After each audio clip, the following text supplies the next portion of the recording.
I hadn't planned to attend the family dinner that night. I told Camille as much 3 days before, when she handed me the embossed menu card with a look that was more obligation than invitation. "It's just dinner," she said, brushing lint from her blazer, not even looking at me. But that's the problem. Nothing was ever just anything with her family. A simple dinner meant a gauntlet of veiled insults, sideways glances, and polite laughter that felt like it had been pre-recorded. I'd endured it for years, smiling through it all, like some accessory she wore when it served her. But this time was different. Because I paid for the dinner. Orello's wasn't the kind of place you stumbled into with coupons or birthday rewards. It was high-end, exclusive, and every inch of its private dining suite whispered old money and polished secrets. I'd reserved it weeks in advance. Not because I was feeling generous, but because part of me wanted to see them squirm. That silent, bitter curiosity in me wanted to know how they'd act when I showed up. Not begging, not trying, just there, present and unbothered. Camille had asked me to dress well, for appearances. I wore the navy suit she once said made me look too serious. Perfect.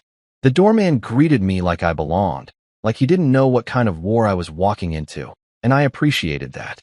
The air inside was heavy with truffle oil, aged wine, and tension. They were already seated when I arrived.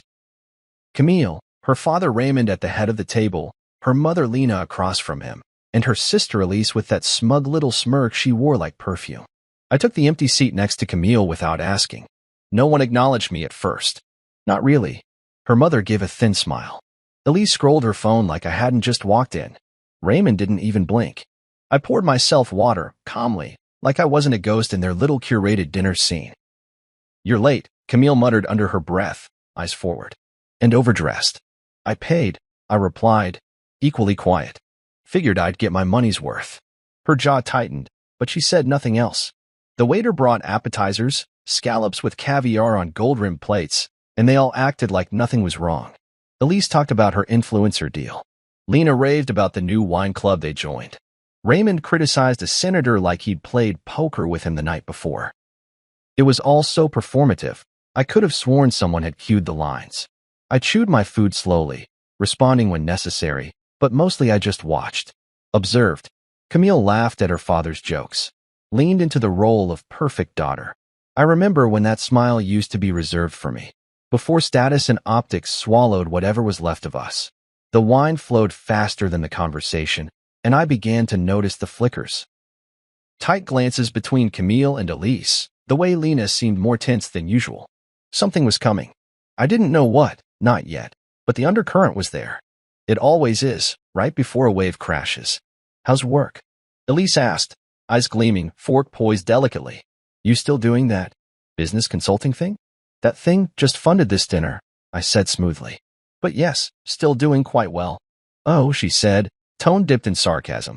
"Nice to hear. I just thought maybe you'd moved on to something more stable." Camille chuckled softly. I looked directly at Elise and smiled. Stability is overrated. Leverage, though, that lasts.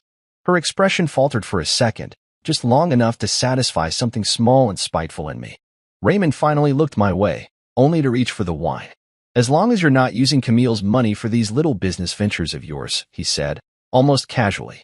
Camille didn't defend me. "Of course not. That would have been too much like partnership." "Of course not," I said. "I've got my own portfolio. You'd be surprised how profitable it is not to rely on handouts." Raymond grunted, uninterested in my financial independence. Camille turned toward me, face pleasant, voice low. "Just don't make a scene tonight, okay? It's important." "To who?" I asked. "Them or you?" She didn't answer. Instead, she picked up her wine glass, glanced at the others, then checked her reflection in the back of her spoon. I watched her, and for a moment, I didn't recognize the woman beside me. Somewhere along the line, Camille stopped being mine. And maybe I'd stop being hers too. But there was no sadness in that realization. Only clarity. I leaned back, letting the sound of cutlery and fake laughter fill the space. I had thought seeing their faces when I arrived would bring satisfaction. But it didn't. It felt quiet, like standing in a room that used to echo with your voice, but now held only dust and shadows. Still, I was here. I was part of the play, at least for now. And if I had to endure one more cold, calculated evening with this family, I'd do it my way, on my terms.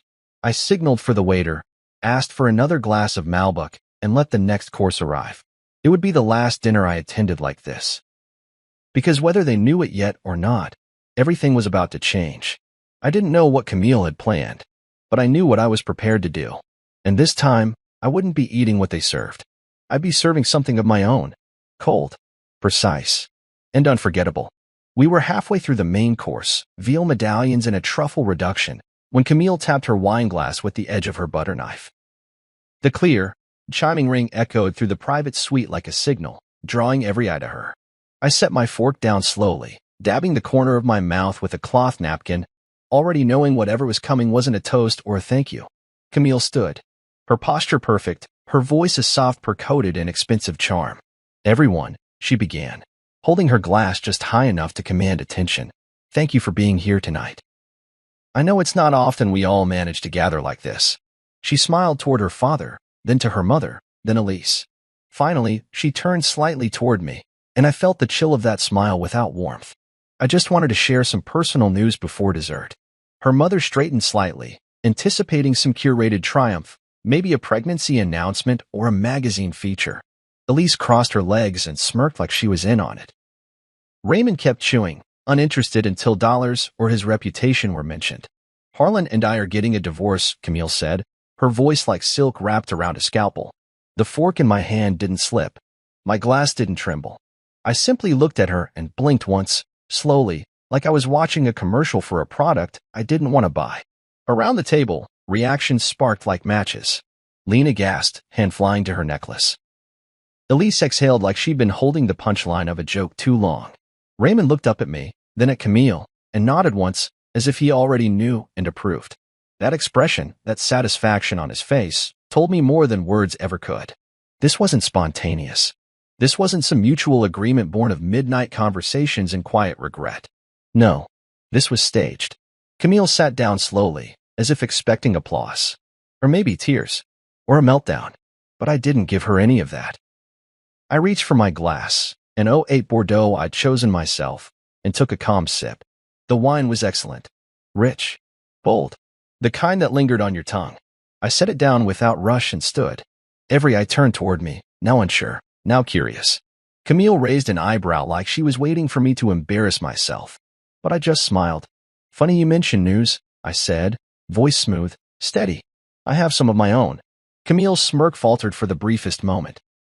That flicker of confusion was a gift. The table tensed again, like the moment before thunder. I wasn't planning on saying anything tonight, I continued, my gaze brushing over each of them. But since we're being transparent, I turned slightly, hands folded in front of me like I was about to deliver a keynote. Elise leaned forward, eager. What is it? Did you finally land that? Whatever it is you do. I chuckled softly, not breaking eye contact with her. Not quite. But I did close a rather important deal last week. Something significant. Raymond raised an eyebrow, but said nothing. His knife scraped against his plate as he cut into the veal again. But I saw it. The pause in motion, the way his hand tightened ever so slightly. Camille folded her arms, the corners of her mouth twitching. She thought I was bluffing. I let the silence stretch, savoring it. I've acquired controlling interest, I said, each word deliberate, in Dufresne Group International. The silence cracked like a whip. Raymond's fork clattered against his plate and dropped with a dull metallic sound. Camille blinked, once, twice. Her lips parted, then closed again, like she was trying to reboot mid-sentence. That's, Elise started, then stopped. She didn't know what Dufresne Group meant. But Raymond did. Lena did. Camille should have. Your little consulting firm acquired shares? Camille asked, voice sharp now, stripped of its earlier charm. Is this another one of your side projects, Harlan? No, I said simply. It's not a side project. It's the culmination of 15 months of strategic acquisition, leverage buyouts, and shareholder negotiations. And as of last Friday, I hold the majority stake. Raymond leaned back in his chair, his jaws set. You're lying. I looked him dead in the eye. I'm not.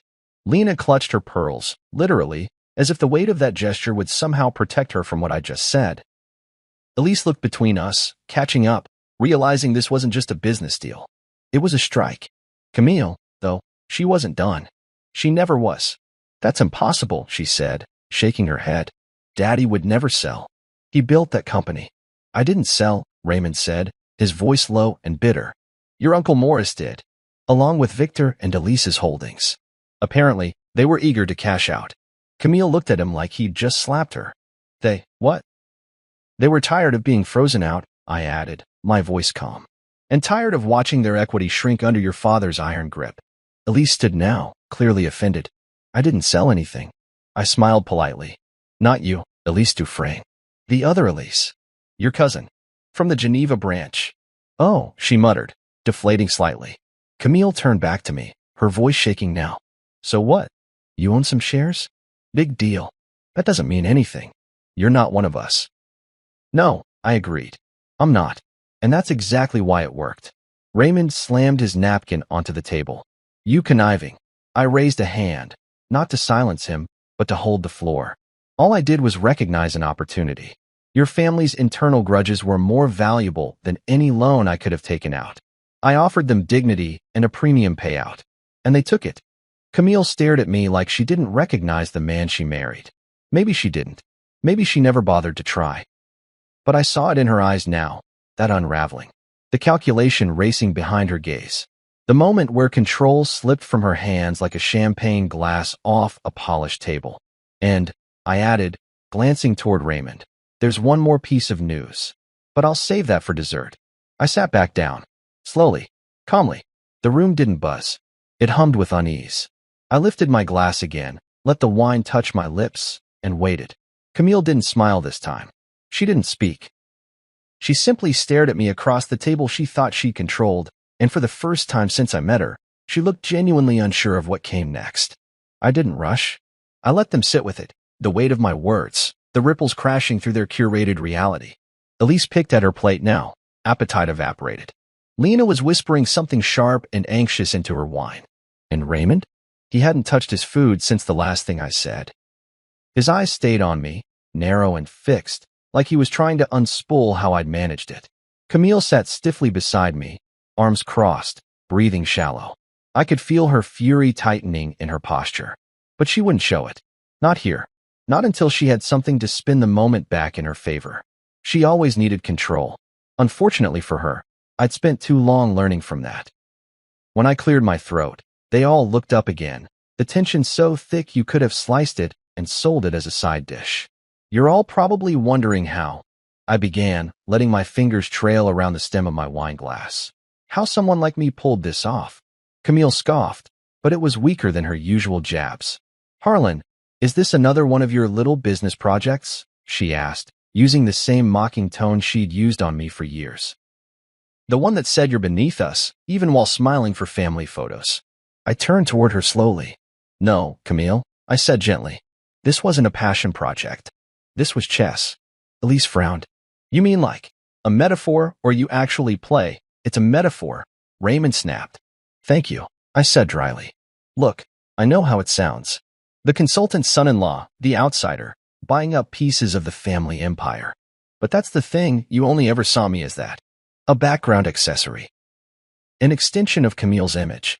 Camille muttered, Oh, here we go. You never asked what I did after hours, I continued. You didn't ask who I worked with, who I advised, or where I reinvested. You assumed, always, that I was dabbling. I paused, locking eyes with Raymond. But I don't dabble. I build. Raymond pushed his plate forward. If this is your moment, say what you came to say and stop the theatrics. I leaned in slightly. Fine. I'll give it to you straight.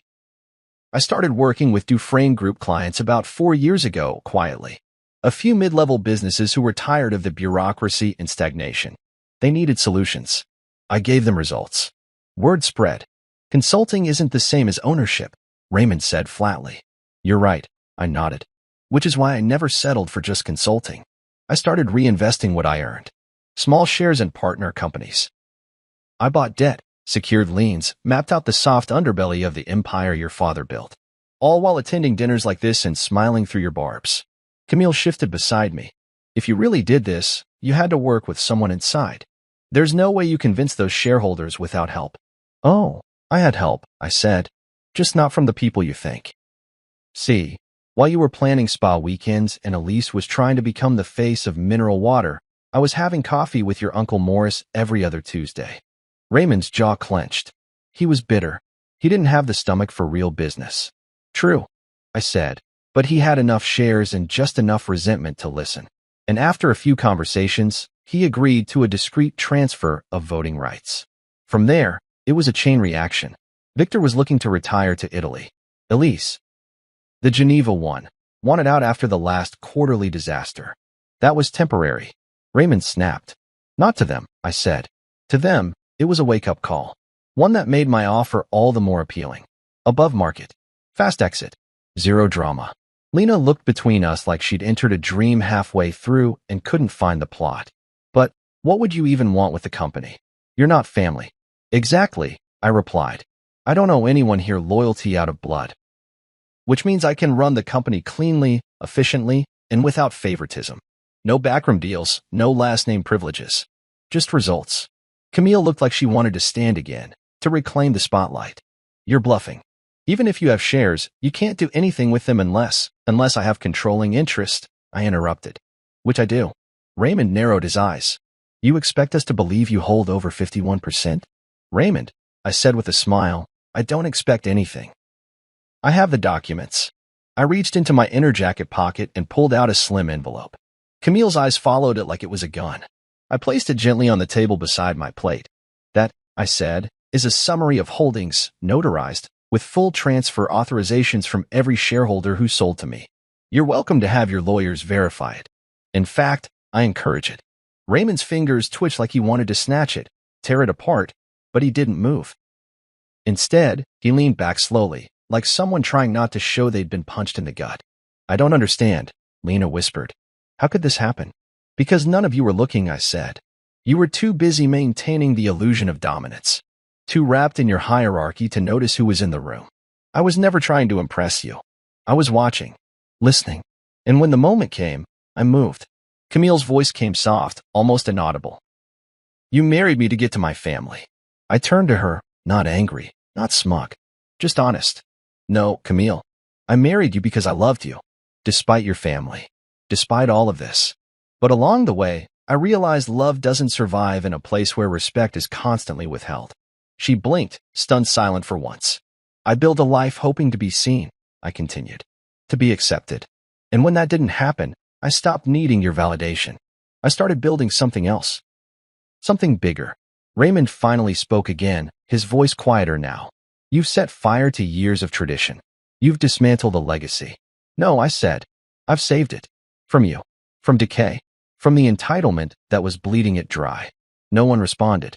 The room sat steeped in silence, thick and uncomfortable. I finished the last sip of wine in my glass, savoring it. Then, as the waiter arrived to clear the plates, I smiled politely and said, Dessert, anyone? I believe the tiramisu is quite good tonight. I didn't expect them to recover quickly from the last course. They were still chewing on my words more than the food they had pushed around their plates. Camille hadn't spoken since her half-whispered accusation, You married me to get to my family, and now sat like a mannequin, eyes locked somewhere beyond the table. Her posture was stiff, her breathing shallow. Raymond had grown quiet too, which worried me more than his shouting would have. It meant he was calculating, processing, looking for a crack in my story or a way to undo what had already been done. Lena kept shifting in her seat like she couldn't get comfortable in her own skin. And Elise? She was just now realizing this wasn't the kind of family drama that could be reshared as gossip over lunch. This was something else. Something permanent. I waited until the dessert menus were passed around, not that anyone opened theirs, before I picked up where I left off. Not because I needed to prove anything more, but because the full truth deserved to be said aloud, especially after so many years of them pretending I didn't matter. I imagine you have questions, I said, voice low but clear. So let me give you the full picture. Camille didn't flinch. Raymond grunted. No one said no. It started 1.5 years ago, I said, at the spring charity auction. Raymond, you pulled me aside and said, maybe next year, let the Real donors handle the heavy lifting. You were half joking, but not really. And I smiled, as usual, and didn't say anything back. But that was the moment I decided I wouldn't keep shrinking to fit in this room. Raymond stared at me like he didn't remember it, but he did. I saw it in the way his brow twitched. I began researching the company's structure that very week. Not out of spite at first, just curiosity. But what I found was a system tangled in old grudges, favoritism, and decaying leadership. Dufresne Group International had the bones of a titan and the stomach of a scandal. Elise finally found her voice. So you thought you should be the one to fix it? I didn't think, Elise. I knew, I replied, because I was already doing it, quietly.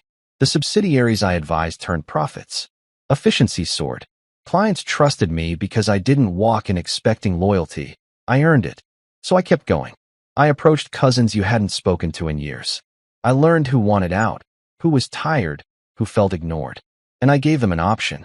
Camille finally looked at me, eyes wide and uncertain. You did all this behind my back. No, Camille, I said. I did it beside you. While you were there. While you were planning dinners and wine tastings and spa retreats with the same family that treated me like a decorative afterthought. You just didn't ask what I was working on. You never asked. I was busy, she said bitterly. So was I. I reached into my inner jacket pocket again and pulled out a second folder, this one thicker. Camille eyed it like it might bite her. I laid it flat on the table, then opened it. This, I said, tapping the first page, is the timeline of acquisitions. Every meeting, every offer, every legally binding agreement, signed and notarized. The lawyers dotted every I and crossed every T. Morris signed first, then Victor. Geneva Elise followed. After a short bidding war, I was happy to let her win, only to offer her more 3 weeks later. By the time the ink dried, I had a clear pathway to voting majority. Raymond leaned forward slightly. So why now? Why reveal it here? At dinner. Because you were never going to give me a seat at your table, Raymond, I said, my voice unwavering. So I built one. And now I own yours. The silence was a thick, tense thing. I walked into the Dufresne boardroom last week. I went on, and the legal team greeted me by name. They had the contracts ready. They verified the holdings. And when I slid the final signed agreement across the table, they said one sentence I'll never forget. Congratulations, Mr. Drake. You're the majority shareholder. Lena covered her mouth. Camille shook her head, still hoping this was some elaborate joke. But Daddy didn't sell. I turned to Raymond. She's right, I said. You didn't. But your pride is what let me buy everything else. You pushed your family so far to the margins they had nothing left to lose. All I had to do was offer them a better deal. And I did. Raymond's face tightened into something jagged. You think this makes you powerful? No, I said. It makes me responsible. Because you built something meaningful once, back when this company stood for something besides legacy and arrogance. Now I get to decide whether it survives the next 50 years. He didn't say another word. His hands, once steady, gripped the arms of his chair. Elise was texting someone under the table now, probably trying to alert whichever remaining cousins hadn't gotten the news. Camille just stared at me. You really hate us that much? I sighed and turned toward her fully. No, I don't hate you. I hate what you became. I hate that you watched me be dismissed, diminished, and excluded and said nothing. I hate that you used me when it was convenient, then forgot me when it wasn't. But most of all, I hate that you thought I'd never see through it. She looked away. I didn't want revenge, I said softly. I wanted respect. When that didn't come, I made a plan. And unlike the chaos your family hides behind, I executed that plan without fanfare or cruelty. Just focus. The server arrived to clear the dishes, unsure whether to interrupt.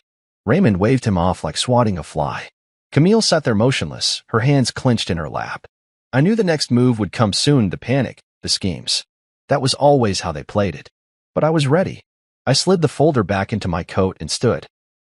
I'm not here to ask for forgiveness, I said, letting my gaze sweep the table one last time. I'm here to inform you, your era is over. The board will be informed officially in 2 days. Transition begins Monday. Your names will be removed from every committee. Camille, you'll receive a detailed summary of marital asset divisions by the end of the week. She opened her mouth, but nothing came out. I'm not here to destroy what you built, I said to Raymond. I'm here to clean up what you let rot. And with that, I turned toward the waiter standing near the door and nodded. Dessert's on the way, I said quietly. But I think we've all lost our appetite. I hadn't planned on pulling the document out that early. The one tucked into the inner lining of my jacket, pressed so perfectly between my wallet and my silence. But when Camille tried to downplay it, when she leaned forward, and with that old, smug sharpness in her voice said, "Fine. So you own part of it. That doesn't mean anything. I knew it was time." The room had already gone quiet, but now the air turned surgical. Still, clean in the wrong kind of way. Like the pause before an operation begins. I reached into my jacket with the same calmness I'd practiced for weeks, fingertips brushing against the embossed envelope that held the final nail. Her father's signature. "This," I said, drawing it out like it was a magician's final flourish, "is the letter of retirement Raymond signed this morning." There was a beat. Just 1 second of silence. Then, "You said it was a placeholder." Raymond barked, voice cracking with the panic of a man who just realized he'd been outmaneuvered on the very chessboard he thought he controlled. Camille twisted in her chair, her head snapping toward him. "What?" she hissed. "You what?" Raymond's eyes darted between us, his composure unraveling like cheap thread. He said it was a draft, a symbolic document. I didn't authorize anything official. I stepped forward just slightly, setting the document on the table. I had the company's legal team review it. You signed under full advisory. There was a notary present. You initialed every clause. Raymond's face drained of color. "You tricked me." "No," I replied evenly. "You underestimated me. You assumed I'd never be anything more than your daughter's quiet accessory. The man who never spoke up at family functions. Who let the insults slide. Who nodded and smiled and showed up with flowers. You were half right. I was quiet. Patient. But I've never been blind." Elise muttered, "Oh my God," under her breath, while Lena covered her mouth again as though the scandal might crawl out of her lips if she didn't keep them sealed. Camille stared at the document like it might vanish if she looked hard enough. I kept speaking. "Effective next month, I will be CEO of Dufresne Group International. That title comes with full executive authority and, unfortunately for you all, full discretion." Raymond tried to straighten up, but the fight was draining from him. "This board won't allow it." I raised my eyebrows. "Which board?" "The one I dissolved 2 days ago with majority shareholder consent? That board?" The room went still again. Camille shook her head slowly, like it was all finally sinking in, like she was watching a dam break and realizing she was on the wrong side of the flood. "You can't do that," she said, voice hollow now. "You're not a Dufresne. You don't understand what that company means." I nodded slightly. "You're right. I'm not a Dufresne. That name doesn't mean prestige to me. It means exclusion, arrogance, self-sabotage cloaked in tradition. But I do understand what it could be, what it should be, and I intend to rebuild it." Camille's voice sharpened suddenly. "You don't have the right. My family built that company from nothing." I turned to face her fully. "And I rebuilt it while you were busy planning a dramatic dinner speech. You blindsided me with divorce," I answered with a legacy rewrite. That was it. The final strike. Camille opened her mouth to speak, to argue, but nothing came out. Just a faint breath and the crumbling of her expression. Elise stared at her plate, silent now. Lena looked as though she might cry, though I didn't know if it was for the loss of power, dignity, or her husband's failure. Raymond? He looked at me with the weary resentment of a man who saw his dynasty fall not with an explosion, but with a signature. Camille reached for her wineglass, but missed it slightly, her hand trembling just enough to betray her. "So that's it?" she whispered. "You're just going to erase us?" "No," I said, my voice soft but firm. "You erased yourselves the moment you decided I didn't count. When you laughed behind doors I paid to open. When you chose pride over partnership, cruelty over character. I'm not erasing you. I'm just not saving you." For years I had sat at their tables, spoken in careful tones, worn clothes tailored to fit their expectations.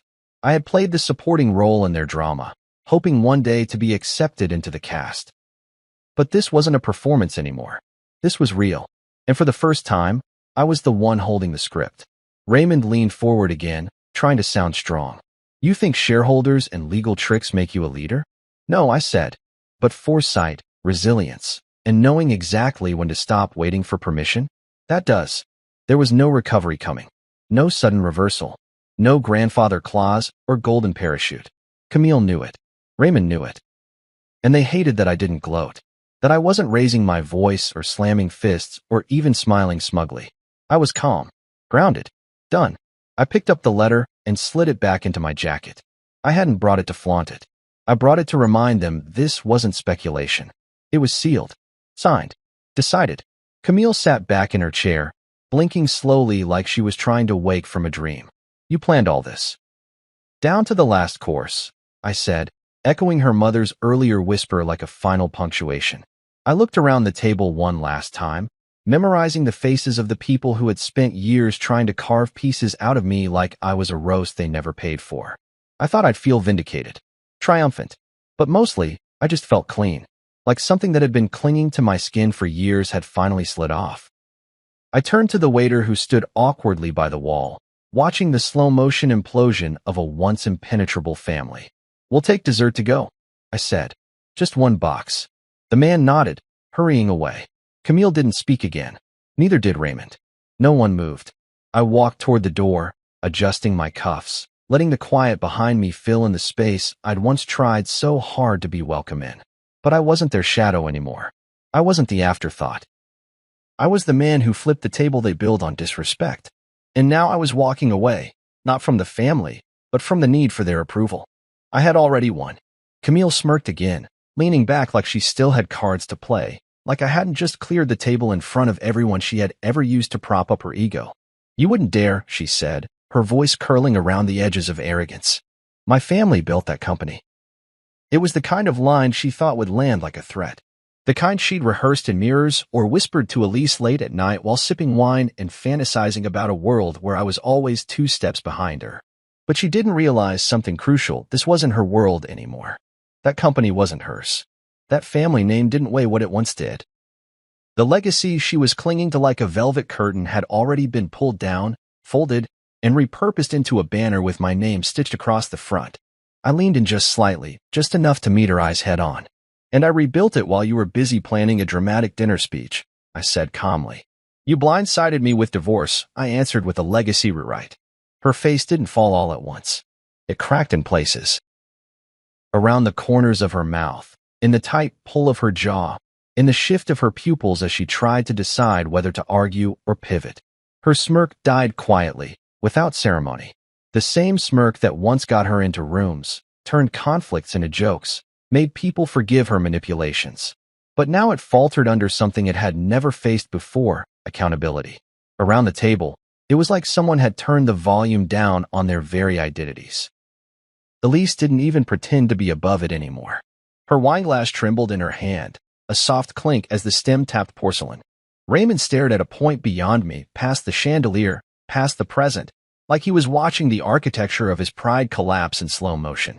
Lena was the only one still holding out for civility, her eyes wet with something between disbelief and regret, though I couldn't tell who she pitted more, me, Camille, or herself. Her brother Mark, who had arrived late and mostly silent up until now, finally spoke. No way, he muttered, shaking his head.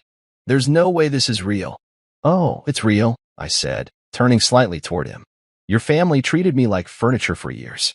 I was expected to be agreeable, invisible, grateful. You all made me feel like a guest at a table I paid for. And I stayed silent. Until now. Mark looked at Raymond, then Camille, then back at me. So you're what, CEO now? Next month, I confirmed. But the decisions are already mine to make. The damage, as they say, is done. Camille finally found her voice again, though it came out cracked and strained. You won't get away with this. The board will fight you. My father, the board, I interrupted, is already dissolved. Legally, executed and verified. And your father has no more voting power. He signed it away, remember? Raymond winced, jaw tight. And the rest of your family? I continued, they'll be too busy turning on each other to worry about me. Camille's shoulders fell slightly, a twitch in her right hand betraying the calm she tried to project. You don't have it in you to lead. You're not ruthless enough. I don't need to be ruthless, I replied. I just need to be better than you. And, Camille, that bar's been buried underground for years. The smirk didn't return this time. She didn't argue. Not really. I could see it now. The realization that this wasn't something she could charm or cry or bully her way out of. The power was gone. The mirrors were broken. The audience had stopped clapping. This wasn't about revenge, I said, keeping my voice level. If it were, I would have done this with cameras and press releases. But I didn't. I did it with lawyers and contracts. With time. With silence. And I did it clean. Lena looked like she wanted to speak, but nothing made it past the tight line of her lips. The weight of it was sinking in now, finally, as if every course of this meal had been laced with reality. Cold. Bitter. Earned. Camille looked at me like she was seeing something unfamiliar. Maybe it was the confidence, the clarity, the lack of apology. Maybe it was the fact that I wasn't begging. I wasn't breaking. I wasn't staying in the box she had drawn for me years ago. You always said you wanted a man who could take charge, I said, standing slowly, buttoning my jacket. You just didn't think it'd look like this. She laughed, sharp and humorless, but even that rang hollow. You think this makes you powerful? You think this makes you enough? No, I said, calmly. This makes me free. That was what this had always been about. Not domination. Not revenge. Just freedom from their games, their rules, their quiet wars fought behind perfectly arranged dinners. I wasn't interested in winning their respect anymore. I had built something larger than their approval could contain, and I had done it while they dismissed me as decoration. I placed my napkin on the table. You don't have to believe me now. You'll feel it soon enough. Every time a decision is made without you, every time the company you used to brag about sends out an email with my name in the signature. Camille didn't respond. Her silence was louder than her voice had ever been. Her face didn't hold rage anymore. Just a deep, stinging confusion, as though someone had stolen the last bit of her reflection from the mirror and replaced it with consequence. I walked to the door without looking back. The silence followed, heavier now. No applause. No vindication. Just the truth, finally louder than their denial. I paused only once, at the entrance to the suite, turning back just long enough to say one final thing. Next time you plan a grand announcement, I said, make sure you know who's writing the next chapter. Then I walked out, leaving behind the table I had paid for, the family that never saw me coming, and a room that had just watched a dynasty shift in real time. No one spoke. Not a word. Not a whisper. Not a breath heavy enough to stir the linen napkins or rattle the stemware. The silence after detonation is never loud. It's suffocating, still, a kind of quiet that feels almost holy. That's what I walked back into when I returned to my seat for one last moment of composure. The private suite at Aurelio's, once filled with smug laughter and backhanded compliments, now sat in stunned reverence. Like a chapel after confession, Raymond stared at the space in front of him, no longer pretending he could salvage anything. Lena fidgeted with her ring, spinning it on her finger with the desperate repetition of someone trying to anchor herself. Elise checked her phone, then set it down, as if no message could save this moment. Even Mark, whose entire contribution to the evening had been awkward shrugs and passing the bread basket, looked like he'd swallowed a power line. But Camille, that was the silence I noticed most. She sat with her hands in her lap, the heels of her shoes no longer clicking against the floor, no smirk painted across her face like armor. Her shoulders, always squared like a trophy wife preparing for a photo, had slumped. Not dramatically, just enough to say she knew. The war she'd started with a single wineglass tap had ended before the souffle even arrived. And the man she tried to humiliate in front of her family had buried the old version of himself under their feet. Her mother finally broke first. You planned this," Lena whispered, voice barely audible over the soft jazz playing somewhere in the distance. The playlist hadn't stopped, hadn't gotten the memo that a family implosion was underway. The music felt surreal now, like it belonged in another life, a different dinner, one where I still asked for permission to speak. I met Lena's gaze without hostility. "Yes," I said, down to the last course. Her face twisted slightly, like she didn't know whether to admire the strategy or cry over the fallout. Elise scoffed, more out of reflex than comprehension. She didn't understand the intricacies, the boardroom shifts, the subtle ways I'd dismantled their legacy one legal clause at a time. But she knew power when she saw it, and she knew Camille didn't have it anymore.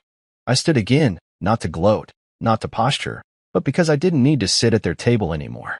That chair was never meant for me. Not really. It had always been borrowed. Now, it was irrelevant. Camille's voice came next, barely. "You used me." I turned toward her slowly.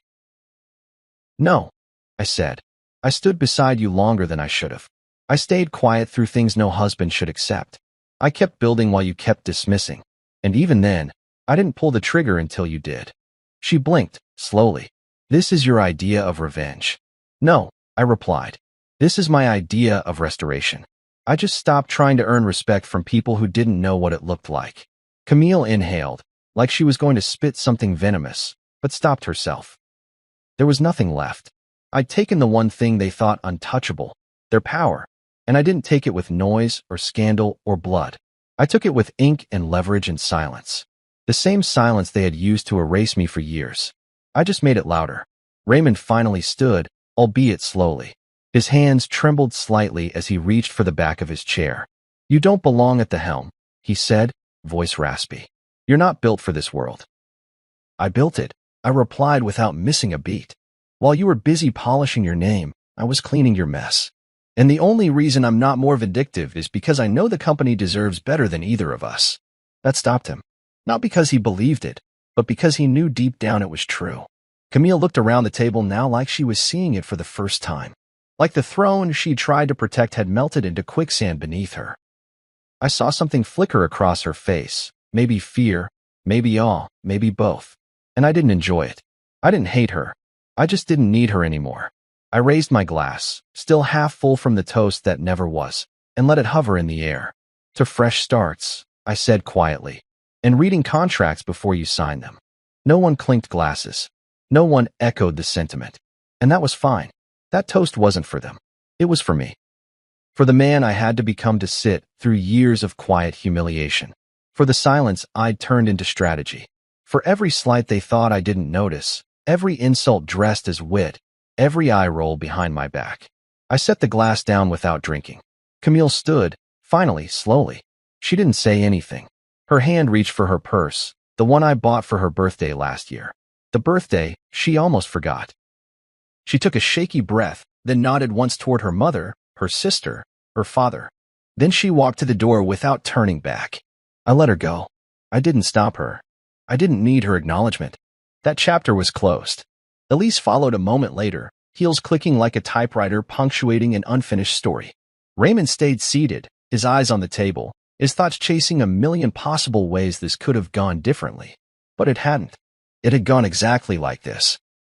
The server returned with a delicate smile. "Dessert, sir." I looked at the untouched cake slices on the tray and gave a small nod. "Box it, please." He nodded and left quickly. As I stood once more and took one last look around the table, I realized something deeper than satisfaction had settled in me. Peace. Not triumph. Not smugness. Peace. Because I didn't need to shout to win. I just needed to be right. And patient. And prepared. The next time they sat at a table like this, someone else would be footing the bill. Someone else would try to wear the mask of control. But they'd always remember this night. The night the quiet man spoke last and loudest. And when the door shut behind me, I didn't just leave Orello's. I left behind the man who once begged to be heard.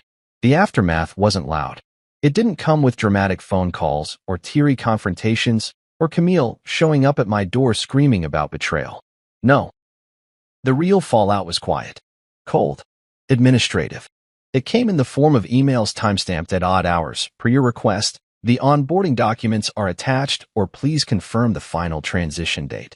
It came through resignation letters forwarded to my private inbox with terse subject lines like "effective immediately" and "regretfully submitted." No emotion, just paperwork. Signatures. The kind of silence that meant the empire had heard the thunder and now moved under new weather. Camille served me the divorce papers 3 days after the dinner, delivered by a courier. I didn't flinch when I opened them. I'd expected it. What I didn't expect was the clause about alimony, lifetime support. Her lawyer must have thought I'd panic, thought I'd want to avoid dragging our names through court. But I sent the packet back within the hour. Same courier, different annotations. No alimony, no settlement, no shared assets. I crossed out lines with red ink and signed my name with finality. Let her respond to that. She did. Her next letter came with more demands and a brief handwritten note in the margin. "You're not going to win everything." I didn't respond in words. I just had my lawyer file a motion with attached financial records, our prenup, her inheritance, my business portfolio. Every angle covered, every gap closed. She tried to bluff again the following week, insinuating that my recent acquisition might have violated non-compete clauses or insider trading rules. But I'd already had 3 compliance teams vet the entire process. I'd been too careful, too quiet, too patient. And by the time her attorney realized that, the judge had already dismissed her motion. The real unraveling happened inside her own family. Raymond called for an emergency shareholder meeting 4 days after our dinner. I didn't attend. There was no point. I already held the votes. The room filled with his loyalists, the ones who used to nod at him like he was a king, and then half of them realized I now controlled the throne. They left with their heads down. Some sent emails later that night. Some just disappeared. Lena tried reaching out once. A polite message on a Sunday morning. I'd like to understand your intentions if you're open to a conversation.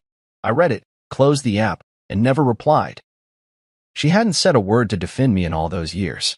She didn't get to ask for clarity now. And Elise? She did what she always did when her world shook, posted vague, curated photos of herself on vacation. Palm trees and mocktails and carefully chosen captions like healing isn't linear. The comments were filled with empty heart emojis. She hadn't even told her followers that her family just lost their business. Of course she hadn't. She was always better at filtering the truth. Meanwhile, I kept working. The first thing I did as interim CEO was restructure the executive team. I removed anyone who'd benefited from nepotism or stagnation. No more coasting. No more last names as credentials. I met with each department personally, asked questions, listened. Some of them were surprised I showed up. Others were relieved. I think a few even expected me to be some cold-blooded vengeance machine in a tailored suit. But I didn't lead that way. I didn't need to. I offered contracts based on performance. I rehired a few people Raymond had quietly pushed out over the years because they asked too many questions. I launched a transparent audit of the company's operations and posted the results to our internal network. No fluff, no spin, just facts. Profits were climbing again. People weren't scared. They were hopeful. It was a strange feeling, being respected without having to demand it. But I didn't let it intoxicate me. I just kept showing up. Steady. Direct. Unshaken. Camille sent one final letter near the end of the second month. This time, it wasn't through her lawyer. It was handwritten. 2 pages. No demands. Just words. She wrote that she never expected to lose everything in one night. That when she announced our divorce at dinner, she thought I'd walk out humiliated. That it wasn't about hate. It was about theater. Image. Control. She thought that if she delivered the first blow, she could own the narrative. She admitted that, in some twisted way, she had always known I was smarter than I let on, but she'd gotten used to ignoring that truth, because it made her feel safer to believe I needed her more than she needed me. She ended with a single sentence. I guess I didn't realize the silence meant you were listening. I folded the letter and placed it in a box in my study. I didn't write back. The old board was gone. The company was rebuilding. Camille and I were legally separated. Her father's name was no longer on the executive directory. Elise was rumored to be applying for positions in PR firms where her last name didn't earn her interviews. The entire family, once united by entitlement, had turned on each other, fracturing into silence and self-preservation. And me? I was doing what I always did. Working, creating, planning. Not for revenge, not for applause, but for peace. There was no dramatic closing scene, no burning bridges. Just clean exits, signed papers, and new beginnings. Camille once told me that silence was weakness, but now she knew. Silence is preparation. Silence is power. Silence is the sound of someone building a better future while everyone else is busy performing. And mine had just begun. 3 months later, I stood at the top floor of the Dufresne building, the corner office once occupied by Raymond now repurposed with glass shelves, clean light, and silence that didn't judge. It was late morning, and the city skyline stretched beyond the floor-to-ceiling windows like a portrait of every obstacle I'd climbed over. The desk was mine now, sleek, organized, without the clutter of false prestige. No family photographs, no bronze plaques praising a man who barked orders while others did the real work. Just a framed quote I kept for myself. Power is quiet until it speaks. And mine had finally spoken. I ran my hand across the edge of the desk, not for drama but for grounding. This space wasn't just a promotion. It wasn't revenge. It was proof. Proof that I had been underestimated for too long. Proof that I didn't need their last name to matter. Proof that the man they laughed at from the other end of a dinner table now held the keys to what they called legacy. The office had changed. Not just in layout, but in energy. No more flunkies coming in to nod along to Raymond's speeches. No more entitled executives punching the clock on nepotism. The new leadership team was lean, skilled, and brutal in the best way. Analysts who'd spent years buried in middle management now had seats in executive strategy meetings. Creative minds with no pedigree were finally listened to. Promotions were earned, not inherited. And with every decision, respect echoed down the halls. I wasn't feared. I was followed. That distinction mattered to me. I walked the halls regularly. No scheduled tours. No handlers announcing my arrival. I'd grab a coffee from the break room, nod at interns, ask questions in the middle of open workspaces. At first, they'd glance over nervously, waiting for some corporate pretense to drop. But I kept showing up, and soon, they started treating me like someone who was real.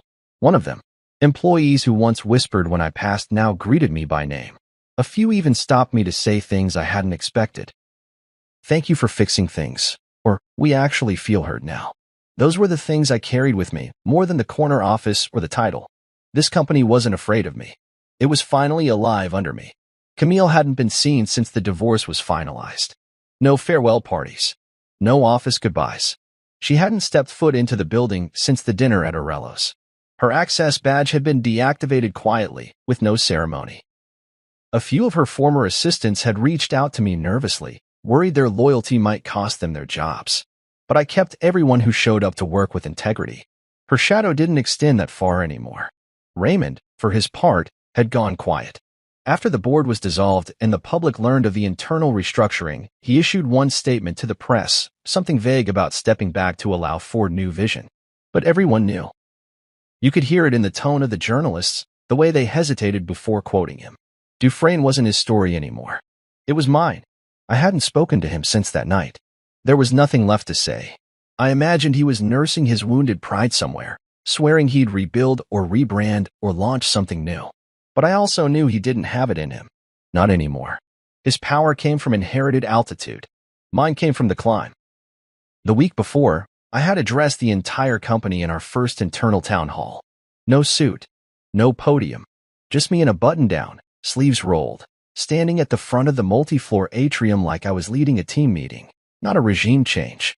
I told them everything, where we were going, how we'd get there, and who'd be coming with us. I didn't use vague corporate speak or flashy charts. I just spoke. From experience. From conviction. And when I finished, the applause wasn't thunderous. It was solid. Earned. That's when I knew we were no longer surviving, we were growing. The view from the top wasn't made of marble or gold. It was made of choices. Every one of them carved from moments they thought didn't matter. When Raymond refused to listen. When Camille made snide comments. When they all assumed I'd stay small just because I stayed quiet. They thought power looked like shouting in boardrooms and tossing around surnames like weapons. But real power was sitting in a quiet office, knowing you could have crushed them, and choosing instead to build something better. There were moments I missed the version of me before all this. The man who brought Camille coffee before her long meetings. The man who stayed late fixing spreadsheets no one would thank him for. That man was gone. But he wasn't wasted. He was the foundation. And every misstep, every humiliation, had turned into leverage. My assistant. Real assistant, not one inherited from old loyalties, buzzed through the intercom. "You have that 11:30 call with the European division in 10 minutes, sir." "Thanks, Jordan," I said. "On my way." I grabbed the folder from the desk, but before walking out, I paused at the glass wall one more time. Below, the city pulsed with movement. A reminder that every empire looks steady from above, until it's not. I didn't want to build an empire. I wanted to build a company worth staying in. As I stepped into the hallway, passing the open offices where teams were actually working, collaborating, not just posturing, I felt something deeper than pride. I felt belonging. It wasn't flashy. It didn't demand to be seen. But it was real. And it had taken me years to find. Camille had once told me I'd never be the kind of man people respected. That I was too soft-spoken, too cautious. But what she didn't understand was that caution wasn't weakness. It was strategy. I wasn't afraid. I was calculating, watching, waiting. And when the time came, I didn't react. I executed. The version of me that once sat in the back of the room now led it. The man they laughed off now carried their legacy in a direction they could never have imagined. And in all of it, in the silence that followed the storm, in the applause from a team that finally believed in leadership, in the measured weight of power that didn't need to shout, I found something I hadn't felt in years. Peace. Not because everything had gone right, but because I'd stopped waiting for permission to matter. Because I knew who I was. Because I knew exactly what I'd built. And finally, because I knew they'd never see the top floor the way I did. Not ever again. The next annual shareholder dinner didn't look like the ones before it. Gone were the velvet-draped centerpieces, the pretentious imported wines that Camille insisted on each year, the smug after-dinner speeches Raymond delivered like sermons. This time, the event was leaner, cleaner, more intentional. The guest list had been trimmed to people who contributed, not just those who coasted. The dining hall wasn't a five-star museum of excess. It was a modern rooftop venue with soft jazz in the background and a skyline that didn't need embellishment. No showy nameplates. No forced applause. Just the people who helped build what came after the fall. I arrived a little early, not for the optics, but because I wanted to take it in first. This moment that once lived only in daydreams when I was ignored at family gatherings or condescended to in boardrooms. Now it was real, tangible, and quiet in the best way. No Camille, no Raymond, no Elise. Their absence wasn't announced. It wasn't dramatic. It was just complete. A vacuum of noise that no one missed. A few old investors whispered about it, curious about what had happened, wondering how the empire turned. But most of the room already knew. They had seen the shift. They'd read the statements, watched the headlines, felt the difference in their dividends. I hadn't needed to destroy the old guard. I'd simply made them obsolete. As people filtered in, I shook hands, nodded at familiar faces. New department heads, international partners, even a few employees who'd risen through the ranks over the past 6 months. Their eyes didn't carry fear. They carried trust. And when they asked how my family was, it wasn't just small talk. They meant it. That mattered more than they knew. I stood near the edge of the rooftop, watching the last glow of sunset reflect off the city's glass towers when my assistant approached and said, "They're ready for you." I walked to the center of the space, where a minimalist podium stood beneath soft lighting. A mic was clipped to the collar of my jacket, but I didn't need it. The room quieted before I said a word. I let the silence stretch, just a few seconds longer than expected. Then I raised my glass. To clean slates. I began, my voice even, measured, steady, to smart moves, and to not underestimating the man sitting quietly at the end of the table. A few people chuckled. Others nodded. Every single person knew exactly what that line meant. When I joined this family by marriage, I continued, I was offered a seat, but not a voice. For years, I was told what I wasn't. Not sharp enough. Not commanding enough. Not part of the bloodline. I smiled. I stayed quiet. And I listened. Because I knew silence had its own power. I paused, letting my words settle. They taught me that legacy is about control. But I've learned that legacy is actually about value. Contribution. Accountability. And everyone in this room has proven what happens when value is honored over vanity. There was a light, appreciative murmur. I didn't get here by shouting. I got here by building. By listening to the people who were ignored. By reading every contract they skimmed and preparing for every moment they laughed off. And when the time came, I didn't react. I stepped forward. I looked out across the faces in the crowd. Diverse, engaged, sharper than the rooms I'd once been dismissed in. Dufresne Group is no longer a monument to one family's name. It's a living, breathing company with momentum and purpose.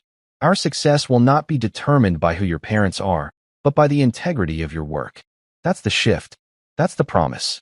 I raised my glass again. To everyone who rebuilt this with me. To those who chose merit over memory. And to the future, we're ready. This time, the room toasted with me. Not out of obligation. Not because they feared the fallout of refusing, but because they believed in the table we'd rebuilt together. After the speech, people didn't rush to leave. They lingered. They spoke freely. They asked questions, gave feedback, shared stories. The company felt more human now. Less dynasty, more team. As I stood off to the side, sipping a final glass of wine, I caught a glimpse of the old skyline again. It looked different now. Not smaller, but less intimidating. Like it had finally made room for someone like me. Camille hadn't sent anything. No letter, no message, no final word. And that, in a way, was her last performance. Vanishing before the lights came up on someone else's stage. I didn't need her apology. I didn't need her presence. I had everything I'd earned. And as the laughter from my team filled the rooftop and the city lights flickered to life around us, I felt something settle in my chest. Something clear. Strong. Peace. The kind you don't have to announce. The kind that comes when you've stopped waiting to be seen and started building something they can't ignore. I turned toward the crowd again, and this time, I didn't feel like the outsider watching through the glass. I was exactly where I belonged, at the head of the table. And this time, the room knew it too. The wedding venue was alive with energy, a swirl of music and laughter that filled every corner of the grand hall I'd spent months helping my son, Callan, pick out. I could still remember the late-night calls, the endless lists of vendors we narrowed down together, and the way I'd stayed up crunching numbers to make sure the catering and half the decorations were covered without a hitch. I stood off to the side in my tailored suit, the one I'd saved up for just for today, watching the crowd mingle under the soft glow of chandeliers. No one really noticed me, which wasn't new, but it stung more than usual. My eyes drifted to the head table, where the real weight of the day hit me like a punch. There she was, Miriam, my ex-wife, practically glowing with pride, her hand clasped tightly in her new husband Gerald's. They looked like they belonged there, like they'd always been the ones steering this ship. Next to Callan and his bride were name cards for them, for Miriam's sister, even for their scruffy little dog. But me? Nothing. Not a single marker with my name. Not even a nod to the man who'd poured everything into this moment. I felt my chest tighten as I walked toward the table, my polished shoes clicking against the hardwood floor. Callan saw me coming, his face flickering with something. Guilt, maybe, or just annoyance. Before I could even open my mouth, he leaned back in his chair, that forced smile of his cutting deeper than any words could. "Come on, Dad," he said, his voice low but sharp. "You always liked staying in the background. You're just back where you belong." The words landed heavy, each one a reminder of every compromise, every quiet sacrifice I'd made to keep peace. I could have argued, could have pointed out the checks I'd written or the nights I'd stayed up planning. But what was the point? The room was full of people, but I'd never felt more alone. My hand slipped into my coat pocket, fingers brushing against the smooth wood of the small box I'd brought with me. I didn't plan to do it, not really, but something in me snapped, not loud, not angry, just final. I pulled the box out, set it gently on the table right in front of him, and turned away. No words, no scene. Just the soft clink of wood against the tablecloth as I walked toward the exit. The cool night air hit my face as I stepped outside, the music fading behind me. I didn't look back, didn't need to. I could imagine the confusion on Callan's face, maybe Miriam's quick glance to see what I'd done. That box wasn't much to look at. Small, plain, nothing fancy, but it held more than they'd ever expect. Years of truth I'd kept locked away, not for my sake, but for theirs.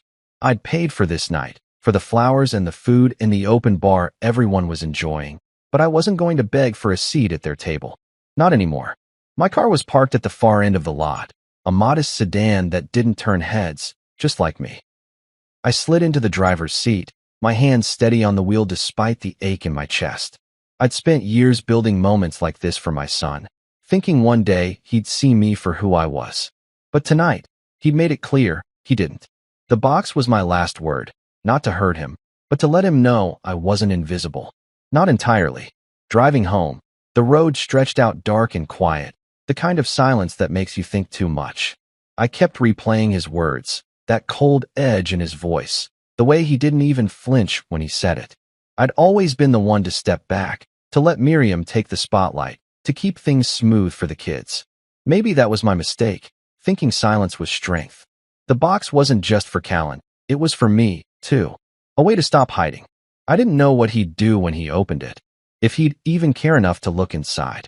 Maybe he'd toss it aside, laugh it off with his new wife, or let Miriam spin it into another story about how I was the problem. But as I pulled into my driveway, the house dark and empty, I felt something shift. Not relief, not yet, but a kind of clarity. I'd done my part, more than my part. Now it was up to them to deal with what I'd left behind. The suit jacket came off as I stepped inside, the weight of the day settling into my bones. I poured a glass of water, not bothering with anything stronger, and sat at the kitchen table. The house was too quiet, the kind of quiet that reminds you no one's coming home. I thought about the years I'd spent trying to be the good guy, the one who didn't make waves. I'd paid for school trips, fixed Callan's first car, sat through every game and graduation, even when I knew I wasn't welcome. And for what? To be told I belonged in the shadows? My fingers tapped the table, restless. The box wasn't a bomb, wasn't meant to destroy him. It was just the truth, raw, unfiltered, the kind I'd never had the guts to lay bare before. I didn't know if he'd open it tonight, tomorrow, or ever, but I'd carried it long enough. For once, I wasn't the one who had to wait for answers. The moment that small wooden box touched the table, it was like the air in the room shifted, even if no one else noticed. I didn't stick around to see their reactions, Callan's confusion, Miriam's inevitable frown, or the curious glances from the wedding guests. My shoes echoed on the polished floor as I walked out of the venue, the music and laughter fading into a dull hum behind me. I pushed through the heavy glass doors, the night air cool against my face, and kept moving toward my car. I didn't look back. There was no point.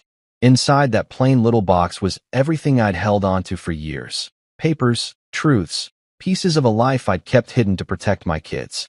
I wasn't sure if Callan would even open it, but the weight of it was off my shoulders now. I'd carried it long enough. My sedan sat at the far end of the lot, unassuming as ever, and I slid into the driver's seat, the leather creaking under me. The engine started with a low rumble, and I pulled onto the road, the lights of the venue shrinking in my rearview mirror. Driving home, the quiet of the night wrapped around me, broken only by the hum of the tires. My phone buzzed in my pocket, then again and again, until it was a steady vibration I couldn't ignore. I didn't check it, not yet. I knew who it'd be. Callan, probably, or maybe Miriam, demanding to know what I'd done, why I'd left. Maybe even Tessa, my daughter, wondering why I'd made a scene. But I hadn't made a scene, had I? I just set down a box and walked away. No shouting, no speeches, just silence. That's what I'd always done, stayed silent, let things slide, kept the peace. And where had it gotten me? Erased from my own son's wedding. No name card, no seat, just a pat on the back for staying in the background. The words he'd said still burned, sharp and cold, like a blade I hadn't seen coming. I gripped the wheel tighter, my knuckles pale in the dashboard light. I wasn't angry, not exactly. It was something deeper, something that sat heavy in my chest, like grief for a version of my family I'd never get back. The phone kept buzzing, relentless now. I pulled into a gas station halfway home, the neon sign casting a harsh glow over the empty lot. I finally reached for the phone, the screen lighting up with notifications, texts, missed calls, voicemails. Callan's name popped up first. Dad, what was that? Call me. Then another. Seriously, what's in the box? Miriam's message was colder. That was unnecessary. You upset him. Tessa's was just a question mark, like she didn't know where to start. I stared at the screen, my thumb hovering over the reply button, but I didn't type anything. What was there to say? I'd spent years explaining myself, justifying every choice, every sacrifice, and it hadn't changed a thing. The box was my answer now. Let them figure it out. I tossed the phone onto the passenger seat and got back on the road, the station's lights fading behind me. The drive felt longer than usual, the dark stretching out like it was trying to swallow me whole. When I pulled into my driveway, the house looked smaller somehow, the porch light flickering like it was on its last legs. I cut the engine and sat there for a minute, listening to the silence settle in. The phone buzzed again, but I left it where it was. Inside, the house was as empty as I'd left it, the kind of quiet that makes every creak louder than it should be. I kicked off my shoes, the suit jacket already draped over a chair, and sank onto the couch. The box was out there now, sitting on that fancy table I'd paid for, surrounded by people who'd never really seen me. I could picture it. Callan picking it up, maybe turning it over in his hands, wondering if it was worth opening. Or maybe Miriam snatched it first, her voice low and sharp, telling him it was nothing, just another one of my stunts. I didn't know, and for once, I didn't care. I'd done my part. The catering, the decorations, the late-night talks when he was stressed about the guest list, all of it. Paid for, planned, handled. And still, I was the ghost at the party. I got up and grabbed a glass from the kitchen, filling it with water from the tap. The cold felt good against my throat, grounding me. My eyes wandered to the fridge, where a photo of Callan and Tessa from years ago was still stuck under a magnet, a camping trip, back when they'd still laugh at my bad jokes. They were so small then, so easy to make happy. I'd thought being a dad meant giving everything, no questions asked. I'd worked overtime to cover Callan's college, driven hours for Tessa's dance recitals, nodded along when Miriam rewrote our history to make herself the hero. Also, they'd never have to pick sides. But tonight, Callan had picked one, and it wasn't mine. The box wasn't revenge. It wasn't even about him. Not really. It was about me finally saying, I was here. I'd kept those documents for years, not to hurt anyone, but because letting them go felt like letting go of the truth. Receipts, letters, proof of everything I'd done. It was all in there, waiting for someone to care enough to look. The phone buzzed again on the coffee table, the screen flashing in the dark. I ignored it and leaned back, closing my eyes. The wedding was probably winding down now, guests stumbling to their cars, the band packing up. I wondered if Callan was still holding the box, or if he'd shoved it in a bag to deal with later. Maybe he'd open it tonight, maybe not. Either way, it wasn't my burden anymore. I'd funded the party, raised the groom, loved him even when it hurt. If that wasn't enough, then nothing would be. For the first time in years, I didn't feel like I had to fix it. The silence I'd always leaned into wasn't weakness now, it was power. I'd spoken without saying a word, and whatever came next, I was done waiting for permission to matter. The house was dark when I got home that night, the kind of quiet that seeps into your bones and makes you feel smaller than you are. I didn't bother turning on too many lights, just the lamp in the living room, casting a soft glow over the worn couch where I sank down, still in my suit from the wedding. My mind kept drifting back to Callan's words, the way he looked at me like I was an afterthought, telling me I belonged in the background. It wasn't just the sting of last night that hurt. It was the weight of years piling up behind it. Years I'd spent thinking if I just kept showing up, kept giving, my kids would see me for who I was. But they hadn't, and I couldn't stop thinking about how it all started, 15 years ago, when everything I thought I knew about family fell apart. Back then, I wasn't ready to face how deep the cracks went, but sitting here now, alone in this empty house, it was impossible not to trace the path that led me to that moment at the wedding, to that box I'd left on the table. 15 years ago, Miriam walked out. Not just out of our marriage, but out of the life we'd built together, taking most of it with her. I still remember the day she told me about Gerald, her voice calm, like she was discussing the weather, saying she'd found someone who understood her better. Gerald, with his slick smile and expensive watch, wasn't just charming. He was calculated, the kind of guy who knew how to make promises that sounded good but never held up. I didn't fight her when she asked for the divorce, didn't argue when she took the house, the savings, even the photo albums I'd spent years putting together. I thought if I stayed quiet, it'd be easier for Callan and Tessa, who were just teenagers then, caught in the middle of something they didn't deserve. But Miriam didn't stop at taking things. She took their trust in me, too, bit by bit, with stories I never got the chance to counter. She'd tell them I was too busy, too distant, too focused on work, and I let her because I didn't want them to hate her.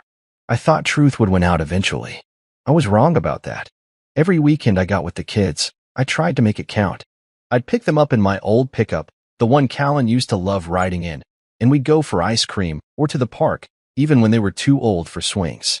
I showed up to every school event, every parent-teacher conference, even when Miriam and Gerald were there, acting like they were the ones who'd helped with homework or driven to practices. I'd sit in the back, clapping for Callan's soccer games or Tessa's dance recitals, knowing my name wasn't on the program, knowing I'd get a quick wave at best. I took it all, the awkward silences, the half-hearted hugs, because I thought it was enough to just be there. I never told them about the second job I picked up to cover Callan's college tuition, the one that had me hauling deliveries at night after my day shift. I didn't mention the weekends I spent fixing up the small apartment I moved into after the divorce, trying to make it a place they'd want to visit. I kept my mouth shut, thinking one day they'd ask, one day they'd see it for themselves. Callan was the hardest hit when Miriam left. He was 14, angry at the world, and I tried to be the one he could lean on. He'd call me late at night sometimes, voice shaking, saying he didn't want to stay with his mom anymore. I'd listen, tell him I loved him, but I never pushed to take him away from her. I couldn't do that to him, couldn't make him choose. Tessa was different. She adapted, got quiet, but she still smiled when I'd bring her favorite snacks or take her to the library. I thought I was doing right by them, keeping the peace, letting Miriam spin her stories while I stayed steady. But over time, the visits got shorter, the calls less frequent. By the time Callan was in college, I was lucky to get a text on my birthday. I paid for his tuition, every dime, without a word about it, because that's what dads do. I thought he'd notice someday, maybe when he was older, maybe when he had kids of his own. But last night, standing at that head table with no place for me, I realized he hadn't noticed. Neither had Tessa. They'd bought Miriam's version of the story, the one where I was the one who checked out, not the one who stayed. I got up from the couch, my legs stiff, and walked to the kitchen. The fridge hummed softly, the only sound in the house. I opened it, staring at nothing in particular, just needing something to do. There was a magnet holding up a photo of Callan and Tessa from years ago, their faces smudged with dirt from a camping trip. I'd taught them how to build a fire that weekend, and Callan had laughed so hard when I burned the marshmallows. That was before Gerald, before the divorce, before I became the guy in the background. I closed the fridge and leaned against the counter, my hands gripping the edge. I'd never contested Miriam's lies, never told the kids about the nights I'd stayed up worrying about them, the money I'd scraped together, the choices I'd made to keep them safe. I thought love meant staying quiet, but all it did was make me invisible. That box I'd left wasn't about hurting anyone. It was about finally being seen, even if it was too late. The clock on the wall ticked past midnight, the house still heavy with silence. I didn't check my phone, didn't want to see the messages piling up. I'd spent 15 years trying to be the bigger person, thinking it'd pay off, thinking my kids would come around. But last night, Callan had looked right through me, like I was nothing more than a guest at his wedding, not the man who'd made it possible. I wasn't sure what he'd do with the box, if he'd even care enough to open it. Maybe it'd sit unopened, gathering dust somewhere. Or maybe it'd shake something loose, make him ask questions he'd never asked before. Either way, I was done waiting for him to figure it out. I'd given everything I had, and it hadn't been enough. Now, for the first time in years, I felt like I didn't owe anyone an explanation. Not Callan, not Tessa, not Miriam. I'd laid my truth bare, and whatever came next wasn't mine to carry anymore. The morning after the wedding, I woke up to sunlight creeping through the blinds, the kind of soft glow that makes everything feel new for a moment before reality settles back in. I lay there in bed, staring at the ceiling, my suit from last night still slung over a chair in the corner. The house was quiet, same as always, but my mind wouldn't stop turning. I kept thinking about that box, small, plain, nothing special to look at, but heavy with everything I'd kept locked away for years. I'd placed it on Callan's table without a word, walked out, and left it there like a stone dropped in still water.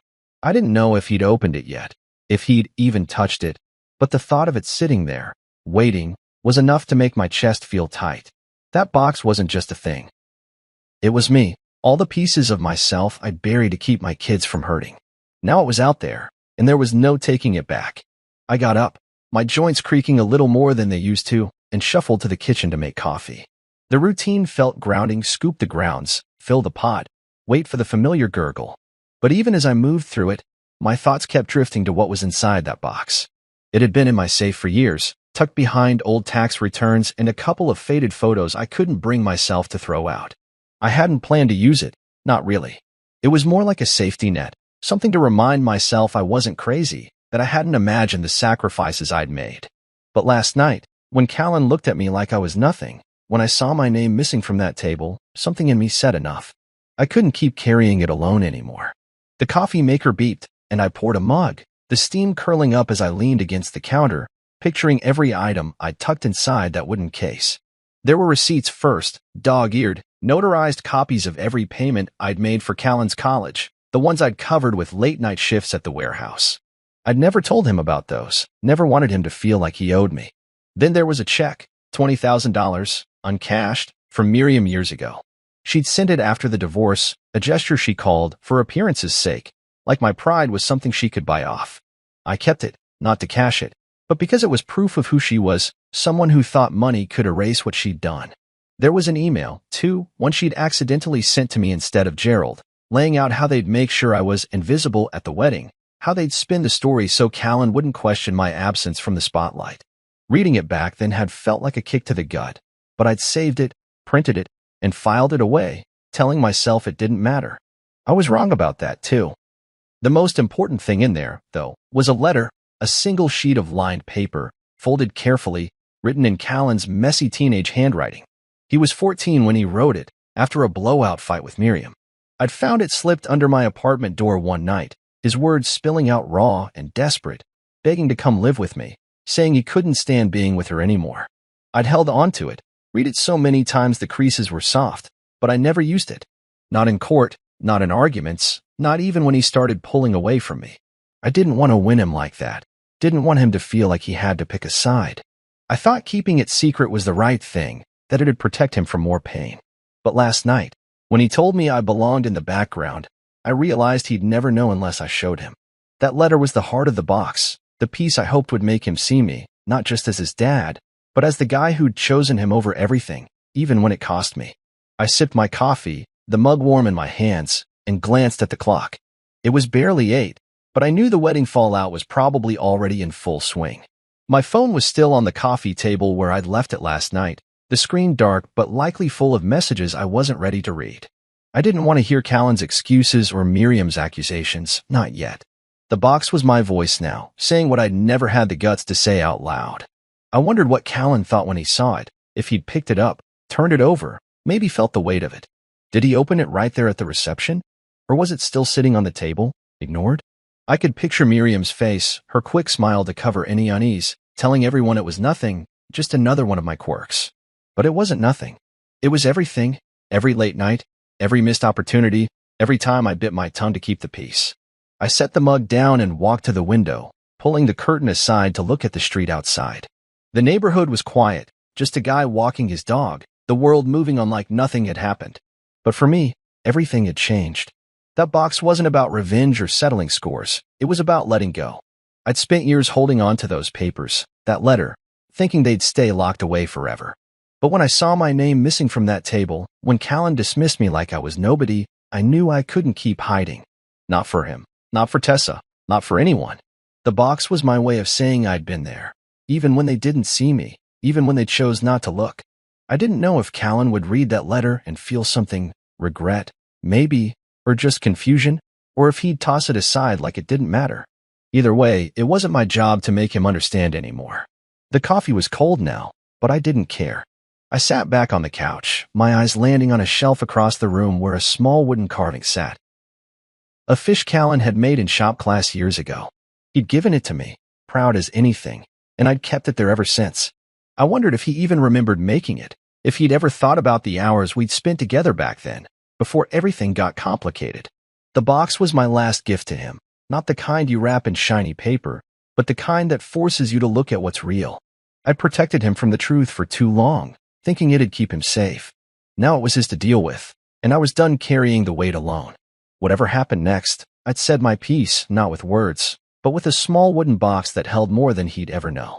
The sun was barely up when I woke the next morning, the kind of gray dawn that feels like it's holding its breath.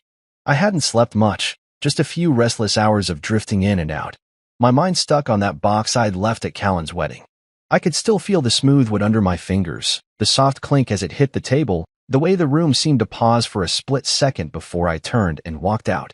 I didn't know if he'd opened it, if he'd even looked at it, but the thought of it out there, waiting, kept me on edge. I got out of bed, the floor cold under my feet, and went through the motions, coffee, toast, the usual routine. But nothing felt usual. My phone had been buzzing off and on since last night, a steady stream of texts and voicemails I hadn't touched. I knew they were from Callan, maybe Tessa, probably Miriam, all wanting answers I wasn't ready to give. I'd said what I needed to with that box. Now it was their turn to deal with it. By mid-morning, the messages were piling up, lighting up the screen every few minutes. I glanced at the phone on the kitchen counter, saw Callan's name flash, then Tessa's, then Miriam's, each one like a jab I wasn't ready to take. I let them stack up, unanswered, and tried to focus on something else. I cleaned the dishes, wiped down the counters, even pulled some weeds from the small patch of yard out front, but my head wasn't in it. Every time I closed my eyes, I saw Callan's face from the wedding, that cold smile when he told me I belonged in the background. I saw Miriam's hand in Gerald's, the head table with no place for me, the years of keeping quiet so my kids wouldn't have to choose. That box was my line in the sand, and I wasn't sure if I'd crossed it or just burned the ground behind me. Either way, there was no going back. It was late afternoon when I heard a car pull into the driveway. I was in the living room, flipping through an old book I wasn't really reading, when the engine cut off and footsteps crunched on the gravel outside.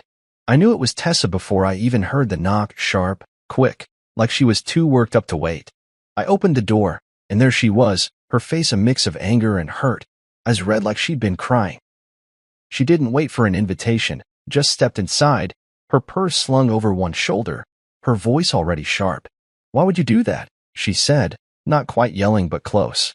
"Why would you ruin his wedding like that? You just left that thing on the table and walked out." Do you know how embarrassed he was?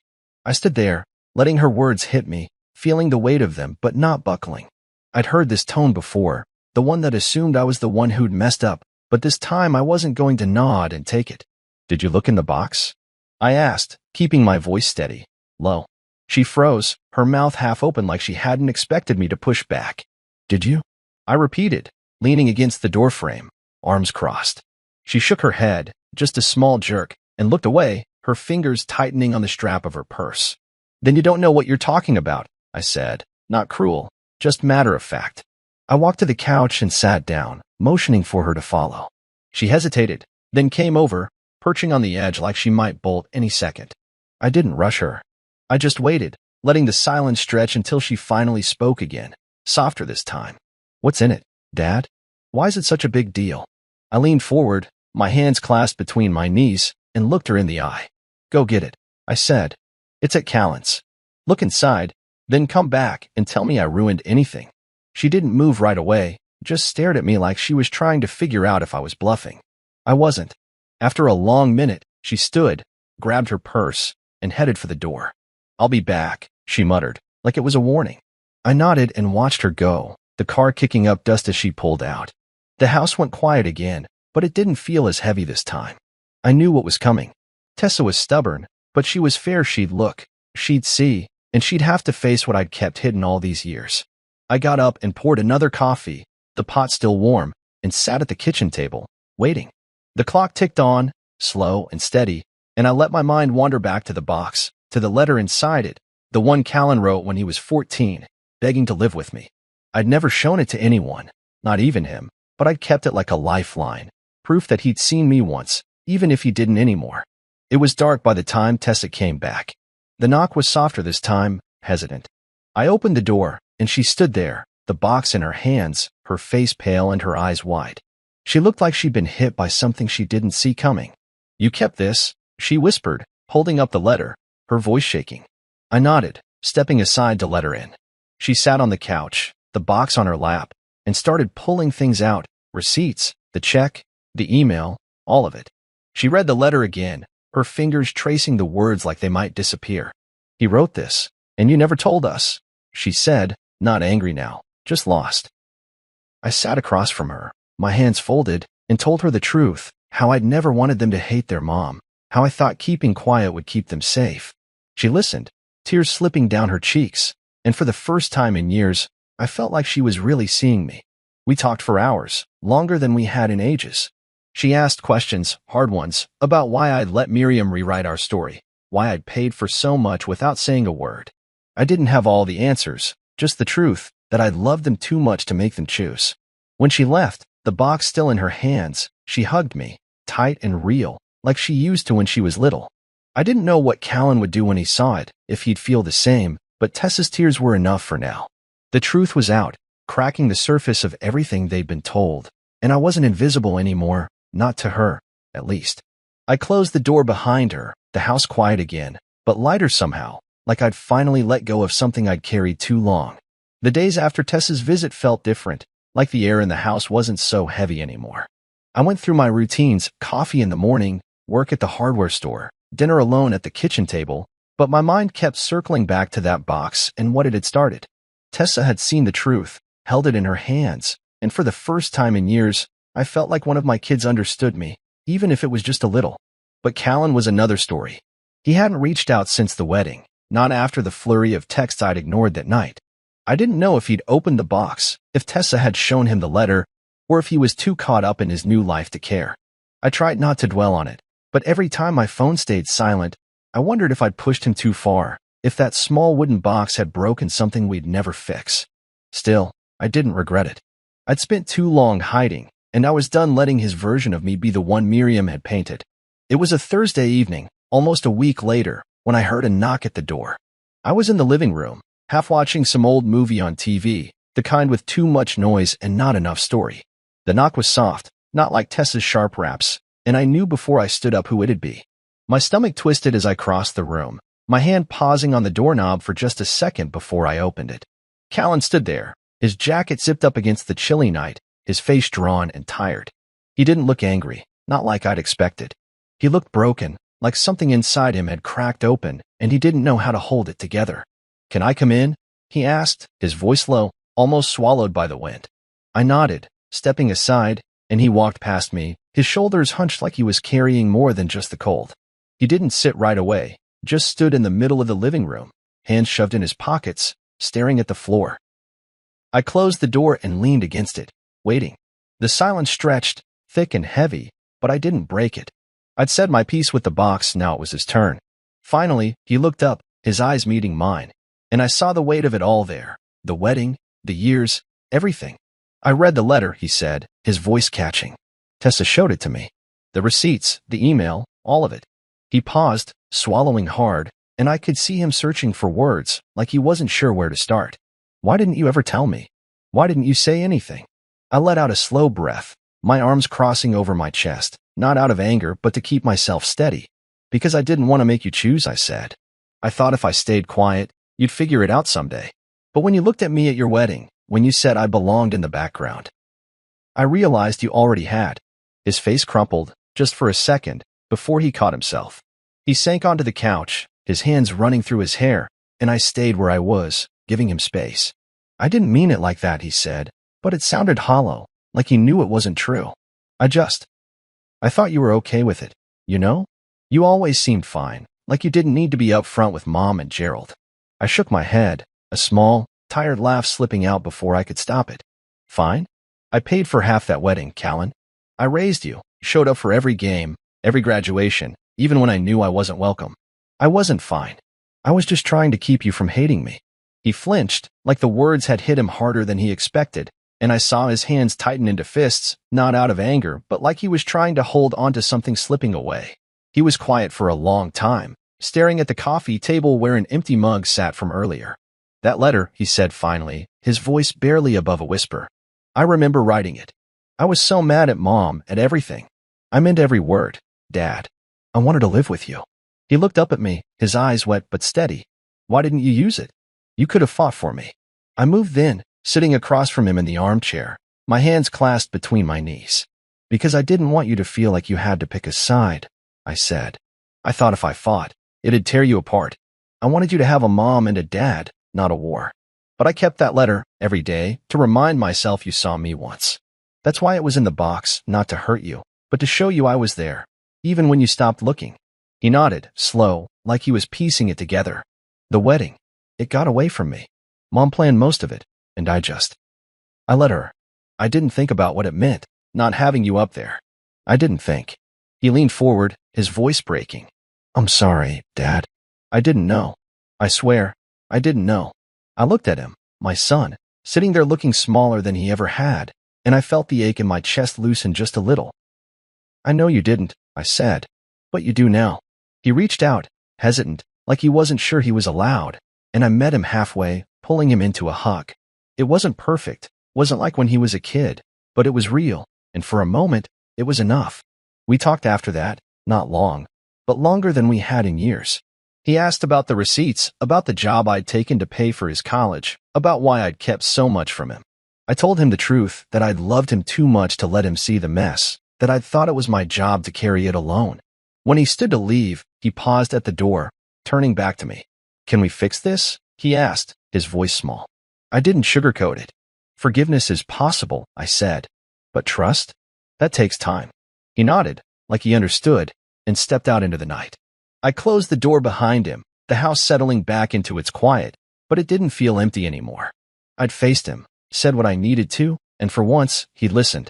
The box had done its job, not to break us, but to start something new, even if it was just a crack of light in the dark. The morning after Callan's visit, I woke with a strange mix of relief and unease, like I'd set down a heavy load but wasn't sure what to pick up next. The house was quiet as always, the early light slipping through the kitchen window where I stood, waiting for the coffee to brew. His words from last night kept replaying in my head, his apology, the way he looked at me, broken but honest, asking if we could fix things.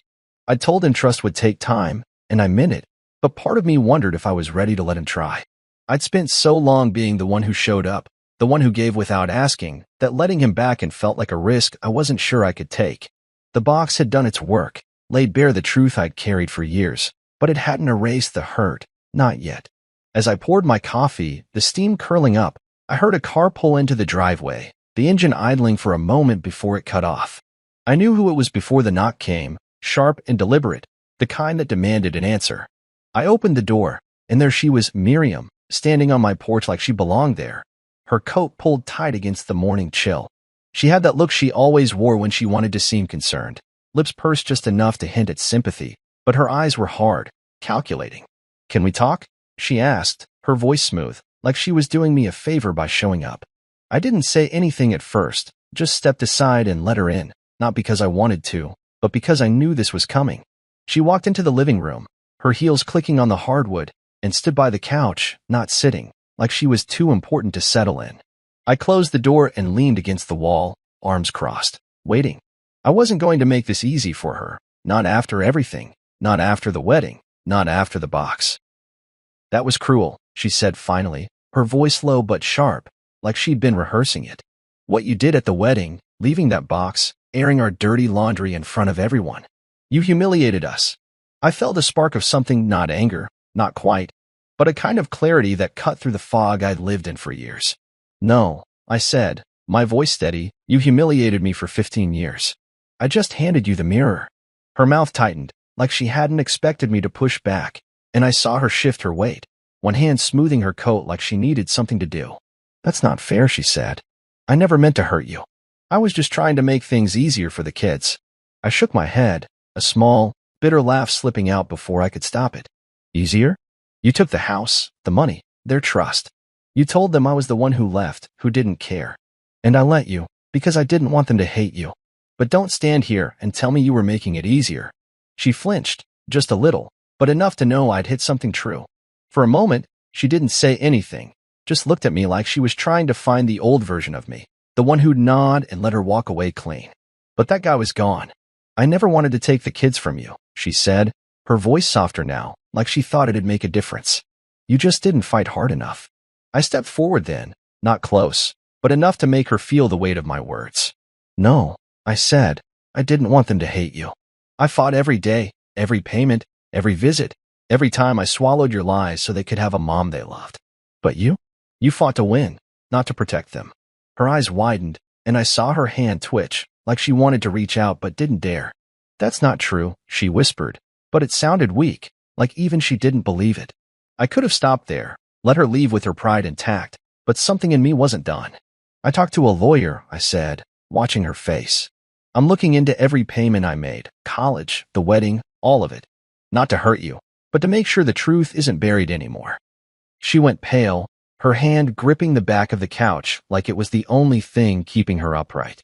"You wouldn't," she said, but it wasn't a challenge, it was fear. "I don't want to," I said, "but I'm done letting you write the story. You don't get to erase me anymore." She stared at me, her mouth opening like she wanted to argue, but nothing came out. For the first time in years, I saw her without the mask, just a woman who'd played a game too long and didn't know how to stop. I walked to the door and opened it, the cold air rushing in. "We're done here," I said, not cruel, just final. She stood there for a moment, like she was waiting for me to take it back, but I didn't. Finally, she moved, her heels clicking again as she stepped outside. She paused on the porch, turning back just enough to say, "I never meant for it to be like this." I didn't answer. I just shut the door, the lock clicking into place, and leaned against it, my heart pounding but steady. The house was quiet again, but it didn't feel empty. It felt like mine, like I'd finally claimed it back. I went to the kitchen, poured out the cold coffee, and started a fresh pot, the familiar gurgle filling the silence. Miriam's words kept circling in my head, but they didn't stick like they used to. She'd spent years making me the villain, and I'd let her because I thought it was best for Callan and Tessa. But the box had changed that. It wasn't just about them anymore. It was about me, about standing up for the man I'd been all along. I didn't need her apologies, didn't need her to admit she was wrong. I just needed her to know I wasn't invisible, not anymore. As the coffee brewed, I looked out the window at the street, the world moving on like it always did. I'd faced her, said what I needed to, and walked away on my terms. For the first time in years, I felt like I wasn't just surviving. I was starting to live again, and no one, not even Miriam, could take that from me. The morning after Miriam's visit, I woke with a clarity I hadn't felt in years, like the fog that had settled over my life was finally starting to lift. The house was quiet, the kind of stillness that used to feel heavy but now seemed calm, almost purposeful. I made coffee, the familiar routine grounding me as I stood by the counter, watching the pot fill. Shutting the door on Miriam yesterday had been more than just ending a conversation. It was closing a chapter I'd let drag on too long. Her words, her excuses, didn't have the power they once did. I'd faced her, said what needed saying, and walked away on my terms. But now, standing in the soft morning light, I knew it wasn't enough to just confront the past. I had to decide what came next, what I wanted my life to be after years of giving everything to people who hadn't seen me. The box had started something, and I wasn't going back to being the guy who stayed in the background. I took my coffee to the kitchen table and sat down, my eyes drifting to a stack of papers I'd left there, bills, receipts, a few old letters I hadn't sorted through. They weren't the ones from the box, but they reminded me of it, of all the proof I'd kept to remind myself I wasn't invisible. I told Miriam I'd talked to a lawyer, and I had, but it wasn't about revenge or dragging her through court. It was about making sure the truth was documented, that the years of payments and sacrifices weren't just erased. I pulled out my phone and dialed my attorney, a guy named Tom who'd been a friend since high school. He picked up on the second ring, his voice warm but professional. "Morning," he said. "You ready to go over those numbers?" I leaned back in my chair, the mug warm in my hands. "Yeah," I said, "but I've been thinking. I don't want to sue her. I don't want to fight. I just want to build something better." Tom was quiet for a moment, like he was waiting for me to explain. I told him what I'd been turning over in my head since Callan's visit, since Tessa's tears, since Miriam's weak excuses. I wanted to take everything I'd given, every college payment, every wedding deposit, every late-night shift, and turn it into something that lasted, something that wasn't just about me or my kids. A trust, I said, the idea solidifying as I spoke. Not for Callan or Tessa, not directly, but for their kids, my grandkids. Something that says I was here, that I did right by them, but with conditions. No more giving without accountability. No more being the guy who's forgotten. Tom listened, jotting notes I could hear through the phone, and when I finished, he let out a low whistle. "That's big," he said. "It's not just about money, it's about legacy. You sure about this?" I looked out the window, the street quiet and ordinary, and nodded even though he couldn't see me. "I'm sure," I said. I'm done being silent. We spent an hour going over details, every payment I'd made, every bank statement, every scrap of proof I'd saved over the years. Tom was methodical, pulling together a picture of what I'd given, not to shame anyone, but to make sure it was clear. College tuition for Callan, tens of thousands over 4 years, paid from a second job I'd never told him about. Wedding costs, catering, decorations, even the band, half of it from my savings, no questions asked. Smaller things, too, like car repairs for Tessa, school trips, braces, all the stuff that added up when you weren't looking. By the time we hung up, I felt lighter, like I'd laid out every piece of myself and could finally see it whole. The trust wouldn't be about punishment. It'd be about teaching, about showing my grandkids what it meant to respect the people who showed up for you. If Callan and Tessa wanted their kids to inherit anything, they'd have to acknowledge what I'd done, not with words, but with actions. No more unseen fatherhood. I spent the rest of the day sorting through more papers, pulling out what Tom would need. It wasn't just about numbers. It was emotional, too, like putting my story in order for the first time. I found an old birthday card from Tessa, her handwriting small and careful, thanking me for a bike I'd stayed up all night assembling. A receipt for Callan's first soccer cleats, the ones he'd worn until they fell apart. Each one was a memory, a moment I'd been there, even when they didn't notice. I didn't feel bitter, not anymore, just resolute. I wasn't going to let those moments disappear. The trust would be my way of saying I mattered, not just to my kids, but to the family they'd build someday. I'd give them a chance to do better, to teach their kids what I'd learned the hard way. Love isn't enough if it's one-sided. By evening, I was tired but not drained, the kind of tired that comes from doing something real. I sat back at the table, a glass of water in my hand, and looked around the house. It wasn't much, just a small place with worn furniture and a few photos on the walls. But it was mine, and I'd made it a home even when it felt empty. The box had started this, forced Callan and Tessa to see me, forced Miriam to face the truth, but it wasn't the end.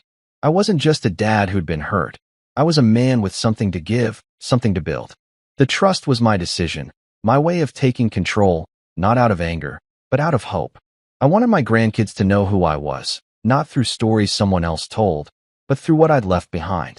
I stood and walked to the window, the street dark now, a single streetlight flickering at the corner. The world outside was moving on, same as always, but inside, I felt different. I wasn't waiting for Callan to fix things, wasn't hoping for Miriam to change. I was choosing my own path, one where I didn't have to prove myself to anyone. The trust would be my legacy, not just money, but a lesson in what it meant to show up, to be present, to matter. For the first time in years, I didn't feel like I was chasing something I'd never catch. I was building it, piece by piece, and no one, not Miriam, not the past, could take that away. The weeks after setting up the trust felt like a new rhythm settling into my life, quieter but steadier, like I was finally moving forward instead of looking back. I woke up each morning with a sense of purpose I hadn't had in years, the kind that comes from knowing you're doing something that matters, even if it's just for yourself. The house was still the same creaky floors, same chipped coffee mug, but it felt different, like it was mine in a way it hadn't been before. The box had shaken everything loose, forced Callan and Tessa to see me, made Miriam face the truth, but it was the trust that gave me a path. I wasn't just reacting anymore, I was building. And that morning, as I sipped my coffee and watched the sun climb over the neighbor's roof, I knew what I wanted to do next. The money I'd saved for Callan's home deposit, the one I'd planned to give him as a wedding gift, was still sitting in my account, untouched. I couldn't give it to him, not after everything, but I couldn't let it sit there either. It had to mean something. I'd been thinking about my dad lately, a man who'd worked hard his whole life, raised me on his own after my mom passed, and never once complained about it. He wasn't perfect, but he was steady, always there when I needed him, even when I was too young to notice. I wanted to honor that, to take what he'd taught me and turn it into something real. So I decided to start a nonprofit, something small but meaningful in his name, the Ellis Grant Foundation. It'd be for single fathers like me, guys who'd been pushed to the edges of their kids' lives after divorce, who'd given everything but still felt invisible. I didn't have grand plans, just enough to offer a few grants, maybe some legal advice, a place for them to feel seen. The money I'd saved for Callan would be the seed, enough to get it off the ground. I spent the morning at the kitchen table, scribbling notes on a legal pad, ideas for a website, contacts who might help, ways to spread the word. It wasn't about fixing the world, just making a corner of it better. By afternoon, I was on the phone with Tom, my lawyer, walking him through the idea. He listened, asked sharp questions, but I could hear the respect in his voice. "You're serious about this," he said, not like he doubted me, but like he was surprised I'd gone this far. "I am," I said, leaning back in my chair. "I've spent too long waiting for other people to give me a place. This is me making my own." He promised to handle the paperwork, get the nonprofit status filed, and connect me with a guy who'd done fundraising for local charities. It felt real then, not just a thought, but something I could touch, something that'd outlast me. I hung up and stared at my notes, the pages messy but full, and for the first time in a long time, I felt like I was exactly where I needed to be. The next few weeks were a blur of meetings and calls, accountants, web designers, even a local reporter who wanted to do a story on the foundation. I wasn't used to talking about myself, but I told them my truth, not to shame anyone, but to explain why this mattered. I talked about being a dad who'd paid for college and weddings without a thank you, who'd sat in the back at school events, who'd kept quiet to keep the peace. I didn't name Miriam or the kids, just said I learned what it meant to be erased and wanted to help other guys avoid that. The reporter nodded, scribbling fast, and when the article came out, it was small but honest, with a photo of me standing outside the little office I'd rented for the foundation. I didn't expect much, but calls started coming, fathers, mostly, guys like me who'd lost more than their marriages. I listened, offered what I could, and felt a kind of strength I hadn't known I had. One afternoon, I was at the office, really just a desk and a couple of chairs in a strip mall, when I heard the door open. I looked up, and there was Callan, standing in the doorway, his hands in his pockets, looking unsure. I hadn't seen him since our talk at the house, though we'd texted a few times, short messages about nothing important. I stood, wiping my hands on my jeans, and nodded for him to come in. He stepped inside, his eyes scanning the room, landing on the plaque by the door that read, "The Ellis Grant Foundation." He didn't say anything at first, just stood there, and I saw his throat move, like he was swallowing something heavy.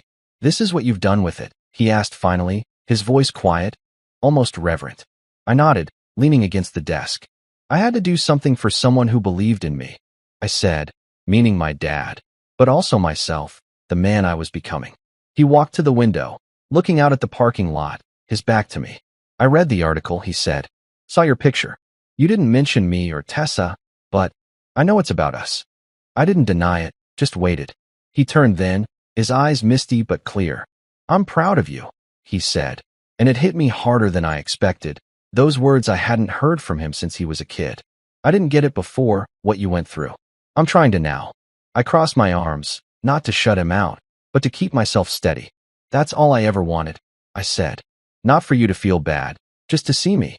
He nodded, and we stood there, not saying much, but it felt like enough.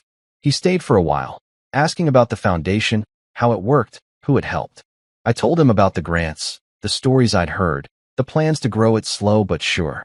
When he left, he hugged me, quick but real, and I watched him drive away, the sun low in the sky. The office was quiet again, but it didn't feel empty. It felt full, like I'd built something that mattered.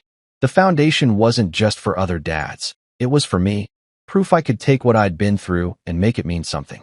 I sat back at the desk, the weight of Callan's words settling in, and knew I wasn't done yet. There was more to do, more to give, and for the first time, I wasn't afraid to be seen doing it. The months after starting the foundation passed faster than I expected, each day blending into the next with a quiet momentum I hadn't felt in years. I woke up early most mornings, the house still dark as I made coffee and sat at the kitchen table, jotting down ideas for the nonprofit or answering emails from single dads who'd found our website. The Ellis Grant Foundation was small but growing, a lifeline for guys like me who'd been pushed to the sidelines but still wanted to show up for their kids. It wasn't about fixing everything, just giving them a chance to be heard, to know they weren't alone. The work filled my days with purpose, and for the first time in a long time, I didn't feel like I was waiting for someone else to decide my place in the world. The box I'd left at Callan's wedding had started it all, cracked open the truth I'd kept hidden, but it was what I did after facing Miriam, setting up the trust, building the foundation, that made me feel like I was finally living on my own terms. Callan and Tessa had started coming around more, not out of guilt like before, but something closer to understanding. Our visits weren't long or dramatic, just dinners at my place, sometimes a quick coffee when they were in town. Tessa would talk about her job, her plans, and I'd listen, nodding as she laughed about some coworkers' bad habits. Callan was quieter, still carrying the weight of what he'd learned from the box, but he'd ask about the foundation, about the guys I was helping, and I could see him trying to piece together the man I was beyond the dad he'd known. We didn't talk about the wedding much, or the years of distance, but we didn't need to. They were building something new with me, slow and careful, and I let them, knowing trust wasn't a switch you flipped, it was a road you walked together. One Saturday morning, I was at the hardware store, picking up paint for the foundation's office, when my phone buzzed with a text from Tessa. "Got something to show you," it read, with an address for a school not far away. "Art fair today. Can you come?" I smiled, setting the paint cans in my cart. Tessa wasn't one for vague invitations, so I figured it was something special. I paid, loaded the car, and drove over, the spring air warm through the open window. The school parking lot was packed, families milling around with kids darting between booths covered in drawings and crafts. I found Tessa near the entrance, waving me over, her face bright in a way that reminded me of when she was little, showing off a new dance routine. "You made it," she said, looping her arm through mine. "Come on, you've got to see this." She led me through the crowd to a display of artwork pinned to a corkboard, kids' names written neatly under each one. My eyes scanned the colorful mess of paintings and sketches until Tessa stopped and pointed. There, in the middle, was a drawing by my granddaughter, Lily, Callan's daughter, just 6 years old. It was a picture of a man with gray hair and a big smile, standing under a tree with a little girl holding his hand. The caption, in Lily's wobbly handwriting, read, "This is Grandpa. He's a hero." I stood there, staring, my throat tightening so fast I didn't know what to do. Tessa squeezed my arm, her voice soft. "She made it for you," she said. "Told her teacher all about how you help people, how you're always there." I nodded, not trusting myself to speak, and just looked at the drawing, the simple lines carrying more weight than I could have imagined. Lily ran up then, her ponytail bouncing, and threw her arms around my legs. "Grandpa, did you see it?" she asked, her voice high and excited. I knelt down, pulling her into a hug, and managed a smile. "I saw it, kiddo," I said. "It's the best thing I've ever seen." She beamed, tugging me to show me more of the fair, and I followed, letting her chatter fill the space where my thoughts were too big to fit. Callan was there, too, standing off to the side with his wife, watching us. He caught my eye and nodded, a small gesture, but enough to say he understood what this meant. I didn't need a big speech from him, didn't need him to say he was sorry again. That drawing, that moment, was proof we were finding our way back, not to what we'd lost, but to something better. Later, when the fair was winding down, I sat on a bench with Tessa, Lily off playing with some friends. The sun was low, casting long shadows across the schoolyard, and I felt a kind of peace I hadn't known was possible. "You didn't have to come," Tessa said, leaning her head on my shoulder. "But I'm glad you did." I put my arm around her, the way I used to when she was small. "Wouldn't miss it," I said, and meant it. We sat there, watching the crowd thin out, and I thought about how far we'd come, and not just from the wedding, but from the years of silence, the years I'd spent thinking love meant staying quiet. The box had changed that, forced them to listen, but it was moments like this, Lily's drawing, Tessa's arm through mine, that made it real. Driving home that evening, the paint cans rattling in the back, I kept seeing that picture in my head, me as a hero, not because I'd done anything big, but because I'd shown up, again and again, even when it hurt. I didn't need the head table at Callan's wedding anymore, didn't need a name card or a toast to prove I mattered. I had a seat at a table that counted, one I'd built with honesty and time, with every choice to keep going instead of giving up. The foundation was part of it, helping other dads find their way, but so was this, my family, my grandkids, the life I was making for myself. I pulled into my driveway, the house dark but welcoming, and sat for a moment, the engine ticking as it cooled. The box had been the start, a silent truth that made them hear me.